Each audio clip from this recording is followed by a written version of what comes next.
Bagong umaga, bagong trabaho. Kinuha ko na yung gamit ko dito. Yung plies, kasi may gagawin po tayo. Natawag tayo, humingi ng tulong sa atin kasi po yung metro nila ng kuryente na ikabit na po ng Meralco.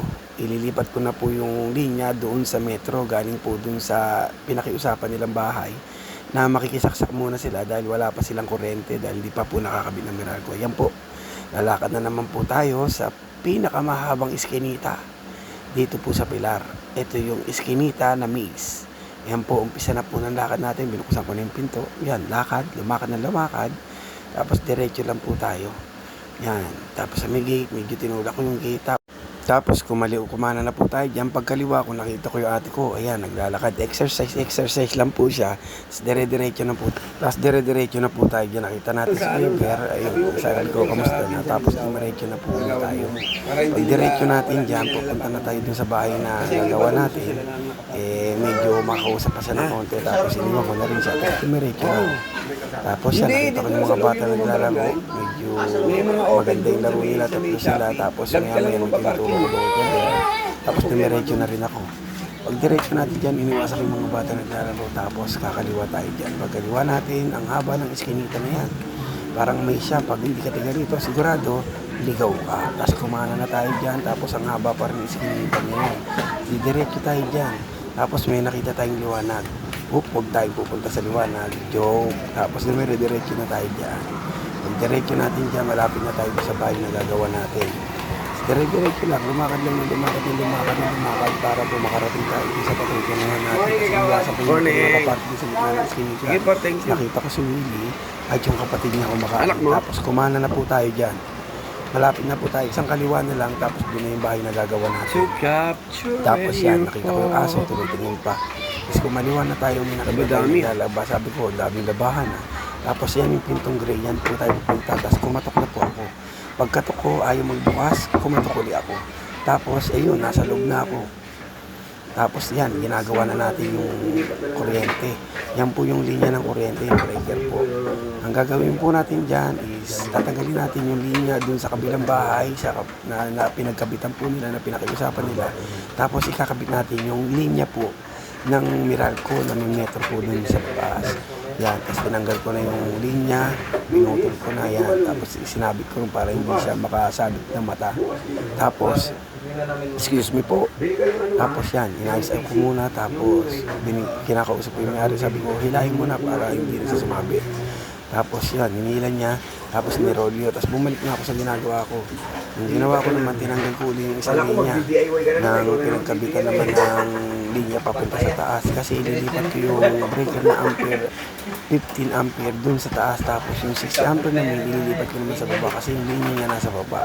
Hindi pwede, hindi aabot yung wire. Ayoko naman magduktong, baka uminit yung wire pagka dinuktongan natin. Tapos yun, habang tinatanggal ko, hinata ko na, nilipat ko sa taas. Paglipat ko sa taas, kinuha ko naman yung mga breaker. Hinata ko yung breaker, tapos inabot ko sa kanya yung isa. Yung breaker na yan, yun yung main 60 amperes, inabot ko sa kanya. Tapos yung amperes nilipat ko sa taas. Pag ayaw pa niyang abutin, hindi niya ako nakita kasi nakayuko siya. Tapos nung naabot niya na, kinabit ko na yung 15 amperes. Tapos ikinabit ko na rin yung wire. Ganyan lang talaga, araw-araw kailangan tayong magtrabaho para meron tayong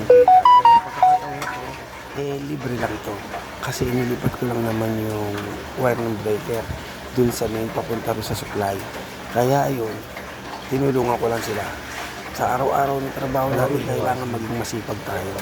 Para pag masipag, meron tayong pagkain. Pag tamad, meron pa rin. Ang gagawin natin, doon tayo sa masipag, sumama para meron tayong pagkain. Joke lang. Kailangan maging masipag tayo. Lahat ng trabaho, kailangan alam natin para hindi tayo nawawala ng pagkain at saka ng pera para sa ating mga gastusin sa bahay, ilaw, tubig at lahat pa ng gastusin.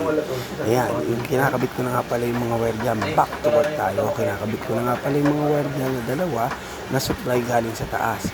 Para pag kinabit natin yung binuksan natin, meron na rin siyang supply, may kuryente na siya. Tapos nung nakabit ko na, tinignan ko kung mahigpit, mahigpit naman, okay naman, kinuha ko na yung breaker sa kanya. Tapos pagkuha ko ng breaker sa kanya, binalik ko rin, tapos kinuha ko muna yung wire. Inata ko pa loob para doon ko babalapin yung dulo. Paghata ko sa loob, tinuturo ko sa kanya, sabi ko, ganito lang gagawin mo para sa tunog. Kung wala ako, alam mo na. Kinuha ko yung plies. Pagkuha ko ng plies, yan, babalatan ko na yan isa-isa. Tapos tinuturuan ko rin yung may-ari na pagka sa susunod, ito lang gagawin mo. Tapos yun, tinanggal ko na yung tape kasi tinip ko to baka makakuryente pagka nagkaroon na ng supply. Tanggal ko ng tape, yan, tinapo ko din muna sa gilid. Tapos tinuturo ko sa kanya kung meron siyang natitira pa na flexible. Sabi niya, wala na. Sabi ko, okay lang to. Tapos binalatan ko na. Pagbalat ko nung wire, binalupot ko maigi para mahigpit. Yan, binabalatan ko na yung wire dyan. Hihikot ko, tapos sinatak yung balat.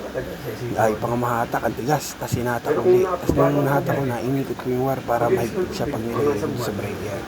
Dapat laging mahigpit kasi pag muluwag nakakawala. Malapit na nga pala akong tapos yun, nag-uusap kami nung sabi ko, magiging maayos na to kasi may sarili na kayong metro. Ayun, inayos ko na yung sariling metro tapos maya-maya, nagkwento nga naman kami. Hindi, may dalawa kami. Dalawang kapatid ko mag-abroad eh. Aalis na nga pala, no? Dito iwan. Dalawang galo ka lang eh. Malilate pa. Yung isa magto 2 years old, yung isa magsi 6 years Alam mo old. bakit maganda yun? Malilibang ka, hindi pagtapos ng trabaho. Wala kang gagawin. Makukulit daw talaga yun. Nandito na yun nung isa, yung wala pang isang taon. Yung isa naman, nag-aaral na. Grabe yun, sobrang daldal yun. Pamangkin ko talaga yun. Yung ate nila, yan yung kukunin sa France, yung dalawang yun.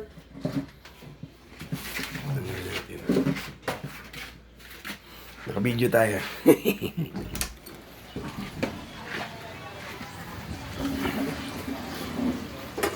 Tapos ayan, first time mo na siya. Yan. Okay, on, boobs. Tapos na. Thank you.